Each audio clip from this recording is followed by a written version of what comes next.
Big boss winner Karthik Mahesh ಹೊಸ ಶೋವೊಂದನ್ನು host ಮಾಡ್ತಿದ್ದಾರೆ. ಹೌದು ಸ್ನೇಹಿತರೆ, ನಮಸ್ಕಾರ. ಎಲ್ಲ ಹೇಗಿದ್ದೀರಾ? ನೀವೇನಾದರೂ ಕಾರ್ತಿಕ್ ಅಭಿಮಾನಿಗಳಾಗಿದ್ದರೆ ಮೊದಲನೇದಾಗಿ ಈ ಪೇಜನ್ನು ಸಬ್ಸ್ಕ್ರೈಬ್ ಮಾಡಿ ಹಾಗೂ ಬಟನ್ ಒತ್ತೋದನ್ನು ಮರಿಬೇಡಿ ಸ್ನೇಹಿತರೆ. ಹಾಗೆ ವಿಡಿಯೋ ಇಷ್ಟ ಆದರೆ ಒಂದು ಲೈಕನ್ನು ಸಹ ಕೊಡಿ.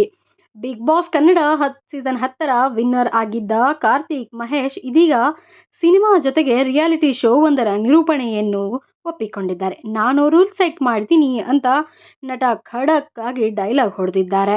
ಸೊ ಜಗತ್ತಿನಲ್ಲಿ 3 ತರಹದ ಜನರಿರ್ತಾರೆ. ಒಬ್ಬರು ರೂಲ್ಸ್ ಬ್ರೇಕ್ ಮಾಡೋರು, ಒಬ್ಬರು ಫಾಲೋ ಮಾಡುವವರು, ಮೂರನೆಯವರು ನಾನು ರೂಲ್ಸ್ ಸೆಟ್ ಮಾಡುವವನು ಎಂದು ಮಾಸ್ ಆಗಿ ಕಾರ್ತಿಕ್ ಡೈಲಾಗ್ ಹೇಳಿ ಅಭಿಮಾನಿಗಳ ಮನಗೆದ್ದಿದ್ದಾರೆ. ವಾಹಿನಿ ಹಂಚಿಕೊಂಡಿರುವ ಪ್ರೋಮೋ ಸದ್ಯ ಸಖತ್ ಸದ್ದು ಮಾಡುತ್ತಿದೆ.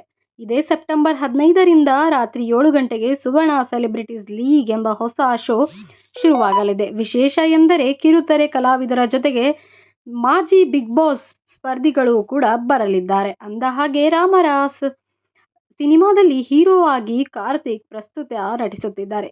ಇದರ ಜೊತೆಗೆ ಧ್ರುವತಾರೆ ಎಂಬ ಸಿನಿಮಾದಲ್ಲಿ ವಿಲನ್ ಆಗಿ ಸಹ ಕಾಣಿಸಿಕೊಳ್ಳಲಿದ್ದಾರೆ ನಟ ಕಾರ್ತಿಕ್ ಮಹೇಶ್. ಸೊ ನಿಮ್ಮೆಲ್ಲರಿಗೂ ಗೊತ್ತಿರೋ ಹಾಗೆ ಕಾರ್ತಿಕ್ ಮಹೇಶ್ ಬಿಗ್ ಬಾಸ್ 10ರ ವಿನ್ನರ್ ಆಗಿದ್ರು. ಸೊ ನೀವು ಕಾರ್ತಿಕ್ ಮಹೇಶ್ನ ಈ ಒಂದು ಹೋಸ್ಟ್ ಮಾಡ್ತಿರುವಂತಹ ಪ್ರೋಗ್ರಾಮ್ನ ನೋಡೋಕೆ ಕಾತುರರಾಗಿದ್ದರೆ ತಪ್ಪದೆ ನೋಡಿ. ಆ್ಯಂಡ್ ನಿಮಗೆ ಅವರ ಒಂದು ಹೋಸ್ಟಿಂಗ್ ಹೇಗೆ ಅನ್ನಿಸ್ತು ಅನ್ನೋದನ್ನು ಕಮೆಂಟ್ ಮಾಡೋದನ್ನು ಮರಿಬೇಡಿ ಸ್ನೇಹಿತರೆ. ಆ್ಯಂಡ್ ನೀವು ಕಾರ್ತಿಕ್ ಮಹೇಶ್ನ ಅಭಿಮಾನಿಗಳಾಗಿದ್ದರೆ ಈ ಪೇಜ್ನ ಫಾಲೋ ಮಾಡಿ, ಹಾಗೆ ನಿಮ್ಮ ಸ್ನೇಹಿತರೊಂದಿಗೆ ಈ ಒಂದು ವಿಡಿಯೋವನ್ನು ಹಂಚಿಕೊಂಡು ಚಾನಲನ್ನು ಸಬ್ಸ್ಕ್ರೈಬ್ ಮಾಡಿ, ಹಾಗೆ ಲೈಕ್ ಮಾಡೋದನ್ನು ಮರಿಬೇಡಿ ಸ್ನೇಹಿತರೆ. ಇಂಥದೇ ಇಂಟ್ರೆಸ್ಟಿಂಗ್ ವಿಡಿಯೋಗಳ ಜೊತೆಗೆ ಮತ್ತೊಮ್ಮೆ ನಿಮ್ಮ ಮುಂದೆ ಬರ್ತೇನೆ. ಅಲ್ಲಿವರೆಗೂ ಟೇಕ್ ಕೇರ್. ಬಾಯ್ ಬಾಯ್.